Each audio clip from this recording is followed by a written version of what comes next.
Hi!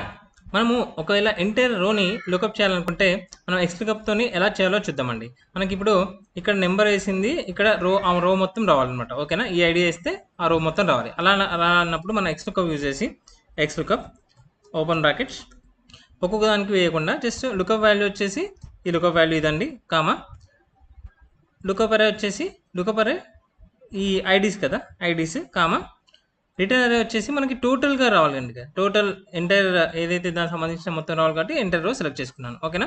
Select చేసుకొని close చేశాను. Close చేయగానే మనకి ఆ రో మొత్తం వచ్చేస్తుందన్నమాట. ఓకేనా? 26 ఏసాను అనుకోండి, ఇక్కడ 26 యొక్క రో మొత్తం వచ్చేస్తుంది. సో, ఈ విధంగా వచ్చేసింది. ఇక్కడ చూడండి, మరి 24 ఏసినప్పుడు ఒకటే రో వచ్చేసింది. పై ఒకటే రో వచ్చేసింది. మరి కంప్లీట్‌గా 24 సంబంధించి ఎన్ని రోస్ ఉంటే అన్ని రోస్ రావాలంటే మనం ఫిల్టర్ ఫంక్షన్ అయితే యూజ్ చేయొచ్చండి.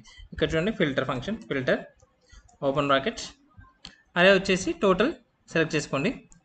సెలెక్ట్ చేసుకున్న తర్వాత కామా ఇంక్లూడ్ అంటే ఏదైతే మనం లుకప్ చేస్తున్నామో ఆ కాలం సెలెక్ట్ చేసుకొని ఈక్వల్ టు ఇది అయి ఉండాలి. అంటే ఈ పక్కన ఏదైతే ఎంట్రీ చేస్తామో అది అయి ఉండాలి. అది క్లోజ్ చేసి ఎంటర్ కొట్టేస్తే మనకి 24 సంబంధించిన ఎన్ని రోస్ ఉంటే అన్ని రోస్ డిస్ప్లే అవుతాయి అనమాట. ఇప్పుడు నేను 25 వేసాను అనుకోండి, 25 లేదు, 26 వేసాను అనుకోండి, 26 యొక్క ఎంటర్ రో వచ్చేస్తుంది అనమాట.